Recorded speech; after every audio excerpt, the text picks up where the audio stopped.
All right, let's just dive right into this explainer. Today, we're going on a seriously fascinating journey to completely deconstruct the very foundation of how we perceive reality. Think about it. We navigate our whole lives using this specific compass, a compass that relies entirely on stark contrasts to tell us where we are, what we're doing, and even who we are. But the source text we're unpacking today suggests that this compass, it might actually be completely broken. We're going to explore this really profound idea that the unity of opposites is just the appearance of the universe, but absolutely not its true essence. So let's start by challenging some of your absolute most basic assumptions about the world around you. Think about the dualities that govern literally all your daily decisions. Up and down, right and wrong, rich and poor, life and death. Our brains are basically hardwired to categorize the entire universe into these neat, distinct little buckets. But what if the dividing line between these concepts doesn't actually exist at all? What if there's simply two sides of the exact same thing, totally inseparable from one another? Section 1. The illusion of opposites. We are incredibly conditioned to view our lives through this lens of strict binaries. It's just human nature, right? We categorize everything into opposing boxes. Good versus evil, light versus dark, prosperity versus adversity. This is conventional thinking. It's how we try to make sense of our surroundings and navigate a pretty complex world. But the text we're exploring makes a bold argument. While this opposition is the appearance of the universe, the way it presents itself to our human senses, it is absolutely not the underlying reality. Actually, it's an illusion created by our own limited perspective. To really visualize the truth behind this illusion, take the Mobius strip, for example. You've probably heard of this mathematical anomaly before. It's wild to think about, but if you trace a line along its surface, you cover both the inside and the outside without ever actually crossing an edge. It physically proves that two seemingly distinct sides are actually an inseparable unity.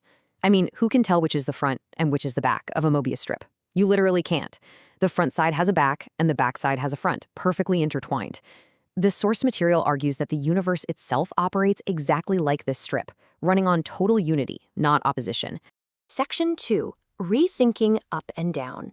Let's see how this builds when we apply it to our spatial awareness. When you zoom out, really zoom out to the perspective of the cosmos, the concepts of up and down just entirely vanish. Common sense tells us the sun is up and the earth is down, or our head is up and our feet are down. But think about a globe for a second. Is the North Pole up and the South Pole down? From the perspective of the broader solar system, there is no up or down. There are just changing positions floating in an infinite void. Our spatial directions are really just local conveniences, not universal truths. To really hammer this home, the text offers this fascinating thought experiment called the shrinking Earth paradox. Imagine we shrink the Earth down, smaller and smaller, until it becomes nothing but a single microscopic point. All the billions of people on Earth would suddenly be standing foot to foot, with their heads pointing out into space in entirely opposite directions. Now, in that scenario, whose head is on top and whose feet are on the bottom? It's literally impossible to say. Unconventional reality shows us that whether it's the top versus the bottom of a mountain or the leaders versus the masses, direction and hierarchy are just conceptual illusions created by our limited vantage point. Section 3. The myth of success. Okay, so if basic directions are an illusion, we've got to reevaluate our arbitrary human-made definitions of other binaries too. The crucial point here is the massive irony we find when we try to logically define success.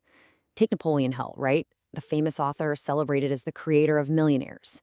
But there's a real paradox here. If you follow his impeccable line of reasoning, at what exact monetary level does someone magically cross the threshold into being successful? Is it $1 million? 10 million? If you haven't read his book, are you automatically a failure? The line between success and failure is honestly as arbitrary as the line between up and down. We really have to ask ourselves how we measure victory in a unified universe.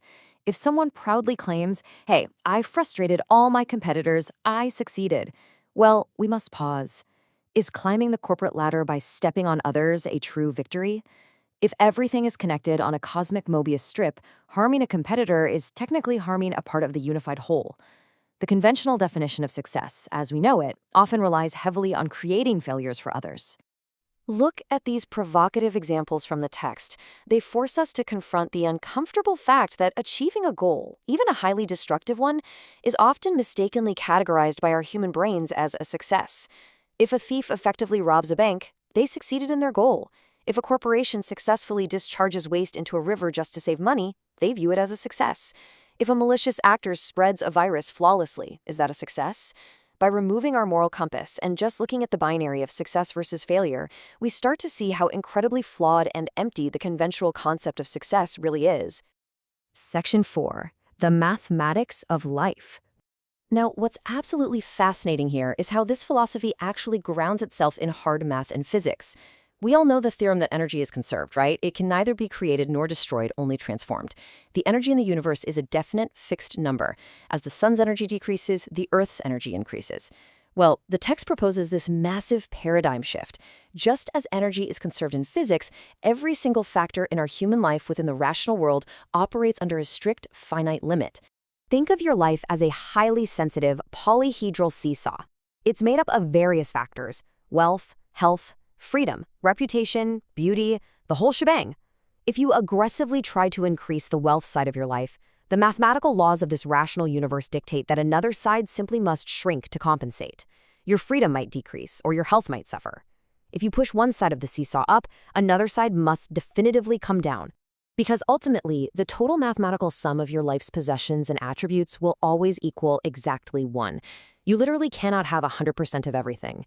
If you set the total capacity of a person's life at 1, and each of 10 factors accounts for 0.1, the moment your wealth grows to 0.2, your health or your freedom must drop below 0.1 to keep the equation perfectly balanced at 1. No matter where you go or how hard you hustle, what you own in the rational world will always total 1. So what this means is that over-accumulating in one area is a literal zero-sum game. The paradox of possession states that gaining is losing and losing is gaining. The more you gain in material wealth, the more you are secretly bankrupting another vital part of your existence. Maybe it's your longevity, your peace of mind, or your spiritual depth. Without losing, you will gain nothing. Without gaining, you will lose nothing. It completely reframes the whole rat race, doesn't it?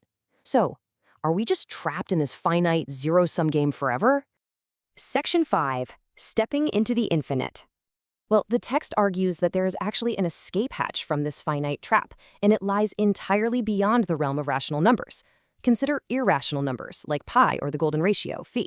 These numbers stretch on into infinity without ever repeating or ending. They represent the infinite mysteries of the universe, completely unconstrained by space or time. The text suggests that while our physical bodies and material wealth are absolutely trapped in the rational, fixed-number world, our consciousness and our spiritual life have the potential to transcend into this infinite, irrational realm. This is exactly what the text calls transcendental success. Historical figures of profound wisdom, think Shakyamuni, Jesus, Laozi, they didn't achieve ultimate success by hoarding wealth or chasing conventional wins. From a rational perspective, they pursued absolutely no possessions. Yet conceptually, they ended up owning everything. They achieved a non-repeating, infinite existence by transcending the rational numbers of a 9-to-5 material life and stepping right into spiritual infinity. The ultimate paradox of reality is perhaps best captured by Laozi in the Tao Te Ching. He said, when he is going to despoil another, he will first have made gifts to him. The source text reveals a hidden rule of the universe here. Worldly gains are often just a prelude to cosmic losses. If the universe wants to take away your blessings, it might first give you temporary material wealth, just to unbalance your seesaw. Conversely, selfless giving and enduring hardship builds an eternal, infinite wealth that completely transcends this life. The most valuable and meaningful life, according to this worldview, is one where you give more and enjoy less. As we wrap up this explainer, I want to leave you with this final thought to carry with you today.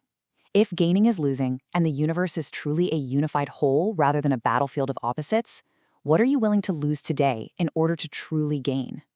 Thank you so much for exploring this fascinating perspective with me. Until next time, keep questioning the world around you.